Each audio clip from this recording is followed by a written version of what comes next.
तालिबान राज आते ही पाकिस्तान की नापाक साजिश नजर आने लगी है। सरकार बनने से पहले ही काबुल में पाकिस्तानी खुफिया एजेंसी आईएसआई का चीफ जनरल फैज हमीद काबुल पहुंचा है। पाकिस्तान और तालिबान की साठगांठ किसी से छिपी नहीं है।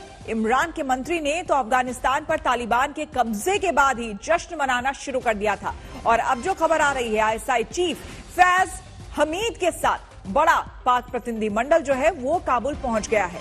यानी कि तालिबान की जो सरकार बनने जा रही है 2 से 3 दिनों में, कहीं ना कहीं पाकिस्तान जो है उसकी भी अहम भूमिका उसमें होगी। बताया यह भी जा रहा था कि ये जो तिकड़ी है पाकिस्तान, चीन और रूस की, उसकी भागीदारी देखने को मिलेगी। गीता मोहन हमारे संवाददाता हमारे साथ जुड़ गई हैं। गीता, हालांकि ये कोई छिपी बात नहीं थी कि पाकिस्तान जो है वो कितना खुश है तालिबान के अफगानिस्तान को कब्जा करने को लेकर, लेकिन यहां पर आईएसआई के चीफ के पहुंचने के बाद एक तरह से सार्वजनिक तौर पर मुहर भी लग जाती है इस बात की। बिल्कुल श्वेता, ये देखिए कि अभी तक तालिबान ने अपनी सरकार का ऐलान तक नहीं किया कि कौन वहां के प्रेसिडेंट बनने वाले हैं, कौन सुप्रीम लीडर और प्राइम मिनिस्टर कौन बनेंगे। कैबिनेट नहीं अभी अनाउंस हुआ है, लेकिन फैज हमीद जो आईएसआई के चीफ है वो पहुंच गए हैं सरीना होटल में। ये तस्वीर जो आपको नजर आ रही है ये सरीना होटल की है, जहां पर वो एम्बेसडर मंसूर के साथ खड़े दिख रहे हैं। एम्बेसडर मंसूर खान पाकिस्तानी राजदूत हैं काबुल में और लगातार तालिबान लीडरशिप से मिलते आ रहे हैं। तो ये कहीं कोई सीक्रेट तो नहीं है कि पाकिस्तान की आईएसआई का बहुत ही बड़ा हाथ है तालिबान के वापस आने की बहुत बड़ी वजह पाकिस्तान है। लेकिन अब देखना ये होगा कि कौन सा बड़ा रोल प्ले करने वाला है पाकिस्तान अफगानिस्तान के सरकार बनने में और की रोल्स जो अफगानिस्तान इस रीजन में अदा करने वाला है उसमें। बिल्कुल गीता, साथ ही ये भी जो खबरें आ रही थी कि जैसे 3 बड़े बड़े राष्ट्र जो हैं, जिसमें आप चाइना ले लीजिए, रूस ले लीजिए, इनफैक्ट पाकिस्तान, ये जो 3 राष्ट्र हैं ये तीनों मिलकर कहीं ना कहीं गवर्नमेंट फॉर्मेशन में भी और आगे तालिबान रूल को वहां स्थापित करने में भी इनकी अहम योगदान और जिम्मेदारी होने वाली है। सवाल है श्वेता, कुछ ही देश है जो इमीडिएटली तालिबान की सरकार जो रिपब्लिक नहीं एमिरेट होगा उसको रिकग्नाइज करेगा, जिनमें से सबसे पहले होंगे पाकिस्तान, रूस और चीन भी कहा जा रहा है रिकग्नाइज करने वाले हैं, क्योंकि कल चीन ने ये ऐलान कर दिया कि एम्बेसी वहां पे वो बरकरार रखने वाली है, यानी कि डिप्लोमेटिक टाइज बरकरार रहेंगे। इसके अलावा सऊदी अरब, कतर और यूएई के ऑफिशियल्स कल पहुंचे थे काबुल। कतर एयरवेज ने अब अपना एयरलाइंस का जो सर्विस है वो शुरू करना है बड़े जल्दी, जब आप देखेंगे कि दोहा से भी ऑफिशियल्स आने वाले हैं। तो ये कुछ देश हैं जो इनको मान्यता देंगे और काफी जल्द देंगे। दूसरी तरफ भारत, यूएस, यूके जैसे जो देश हैं वो इंतजार करेंगे, एक वेट एंड वॉच पॉलिसी अपनाने वाले। बिल्कुल, बहुत बहुत शुक्रिया आपका तमाम जानकारी के लिए गीता। तालिबान सरकार का गठन आज फिर चल गया है। तालिबान के टॉप नेताओं ने हाई प्रोफाइल बैठक के बाद 3 से 4 दिनों में सरकार में शामिल होने वालों के नाम का ऐलान करने की बात कही है। वहीं पंजशीर पर अपने अपने दावे जारी हैं। तालिबान का दावा है कि अब पूरा अफगानिस्तान पर उनका कब्जा है। पंजशीर पर कब्जे के ऐलान के बाद काबुल से लेकर नांगरहार तक जश्न मनने लगे हैं। नांगरहार में जश्न को लेकर हवाई फायरिंग में 17 लोगों की हालांकि जान चली गई है।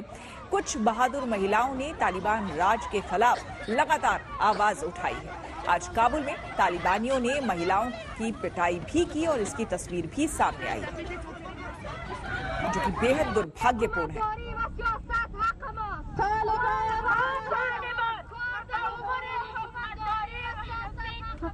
आपको बता दें कि ये प्रदर्शनकारी महिलाएं काबुल में राष्ट्रपति भवन के बाहर प्रदर्शन कर रही थी और वो ये कह रहे थे कि वो बुर्के में रहने को तैयार हैं, लेकिन उन्हें इजाजत दी जाए काम करने की। और इसी बीच तालिबानी लड़ाके आते हैं और वहां प्रदर्शन कर रही एक महिला के साथ बर्बरता करते हैं, उसे मारते हैं, उसे पीटते हैं। इन तस्वीरों में भी आप देख सकते हैं कि किस तरह से यहाँ पर प्रदर्शनकारी महिलाएं जो हैं लगातार अपनी आवाज बुलंद कर रही है और उसी बीच एक तालिबानी लड़ाका आता है और एक महिला के साथ दुर्व्यवहार करता है, जो कि बहुत ही परिचित अंदाज है तालिबान का।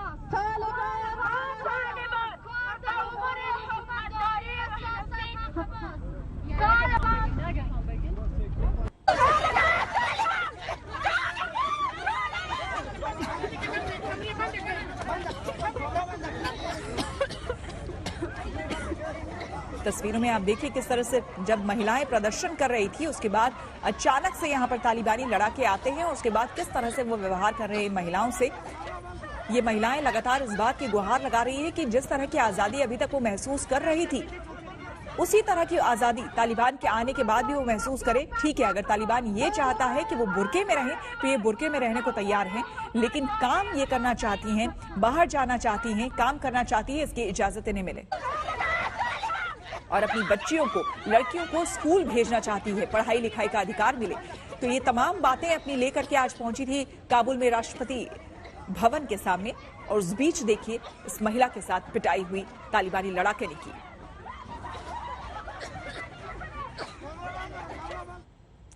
तालिबान अफगान सरकार के खिलाफ मोर्चा भी खोल दिया है। आज तालिबान ने एक कार का वीडियो जारी किया है। इसी कार से पैसे लेकर भाग रहे थे राष्ट्रपति अशरफ गनी, ये बात सामने आई है। तो यही वो कार है जिसके बारे में बताया जा रहा है कि इस कार से ये फ्लीट ऑफ कार्स हैं अशरफ गनी के, जिसके बारे में बताया जा रहा है तालिबान लड़ाके पूरी तरह से कवर करके इसे दिखा रहे हैं और बता रहे हैं कि इसी से पैसे लेकर भाग रहे थे।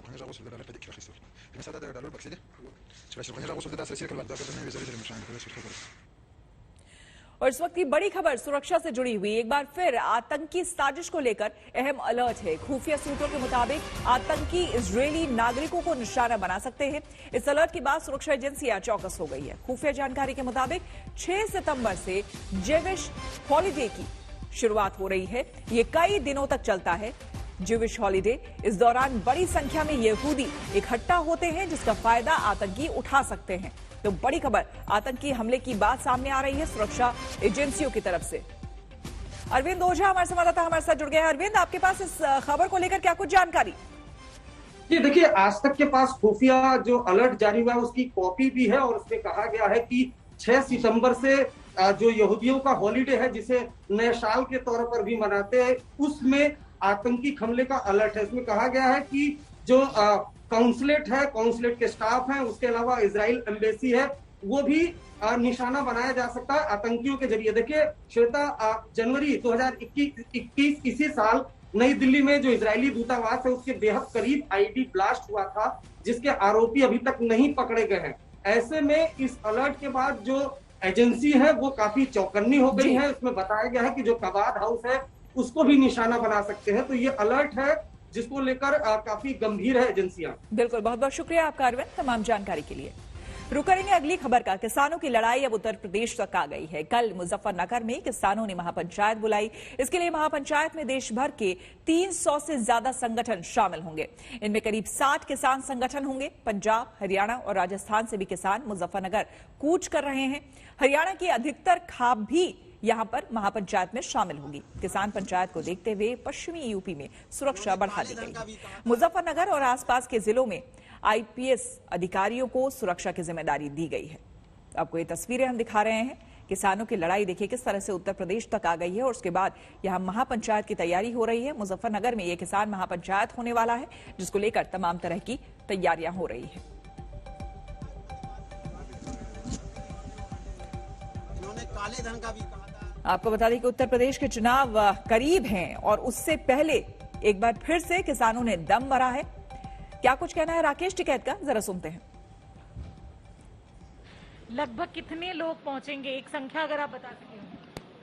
देखो, इन पंचायतों की संख्या नहीं बताई जाती और ना संख्या बतानी चाहिए।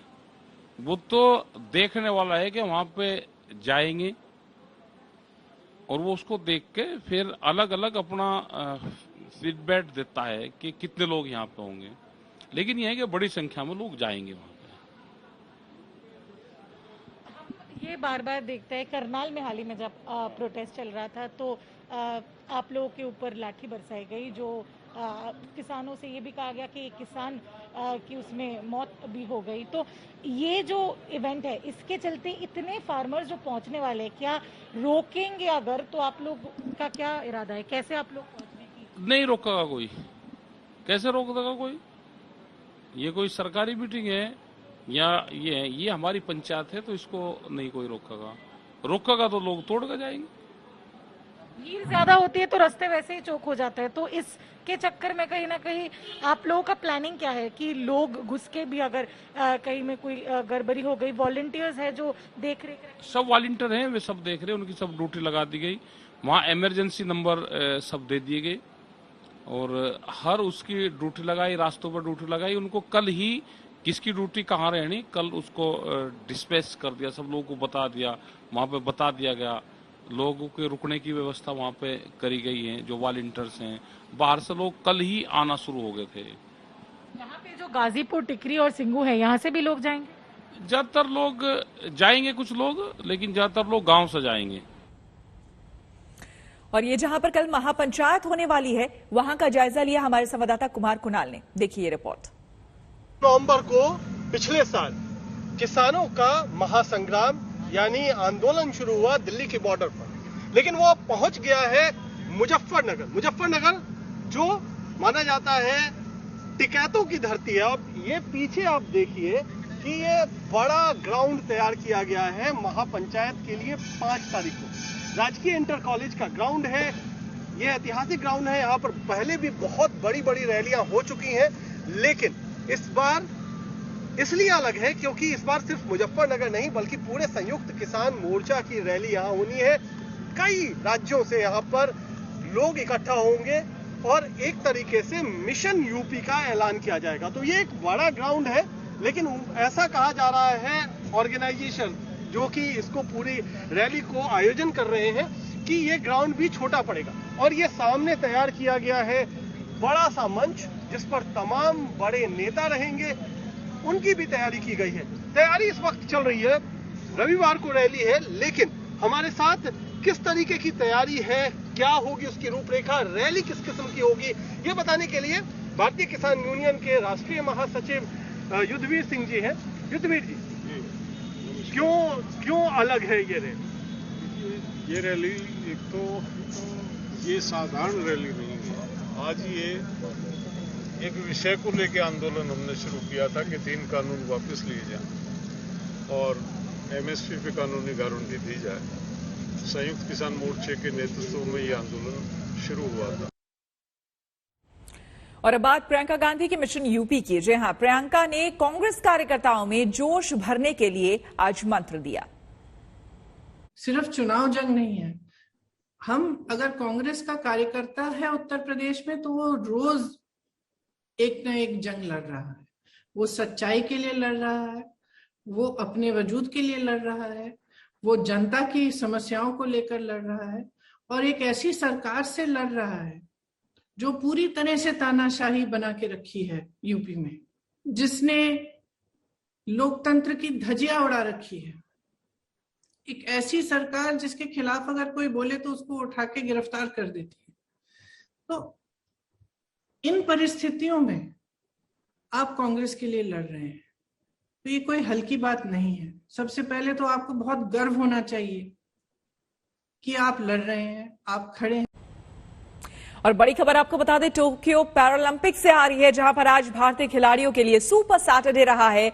50 मीटर शूटिंग में मनीष नरवान ने गोल्ड मेडल जीता है, जबकि सिंहराज ने सिल्वर मेडल पर कब्जा जमाया है। इसके साथ ही भारत के खाते में अब 15 मेडल आ चुके हैं, जबकि अभी 3 और मेडल पक्के हो चुके हैं। ये मेडल बैडमिंटन में है। सुहास एलवाई, प्रमोद भगत और कृष्णा अपने अपने इवेंट के फाइनल में पहुंच चुके हैं। भारतीय खिलाड़ियों की कामयाबी पर प्रधानमंत्री मोदी ने उन्हें बधाई दी है। तो सिंहराज जी एंड मनीष, शूटिंग से 2 मेडल आ जाए हमारे पास, एक आपका सिल्वर मेडल और मनीष का गोल्ड मेडल।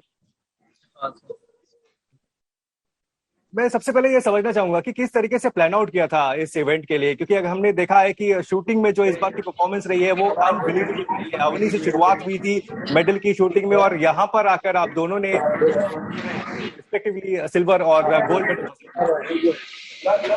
बिल्कुल आप ठीक कह रहे हैं। हमारी जो अवनी है बहुत अच्छी एथलीट्स है और उन्होंने बहुत अच्छी शुरुआत करी। हमारे हौसले तो इवेंट शुरू होने से पहले से ही बहुत अच्छे थे, क्योंकि हमने बहुत अच्छे माहौल में अपने कोचेस के साथ मिलकर अच्छी ट्रेनिंग की थी। वैसे इस समय का इंतजार था तो वो समय मिला और हमने अपना बेस्ट देने का पूरी कोशिश करी और उसमें हम कामयाब हुए, क्योंकि इसमें हमारे पूरे देशवासियों का पूरा आशीर्वाद हमारे साथ था। मनीष, आपका कैसा एक्सपीरियंस रहा? आपका पहला ही ये चांस था और गोल्ड मेडल से आपने शुरुआत की है।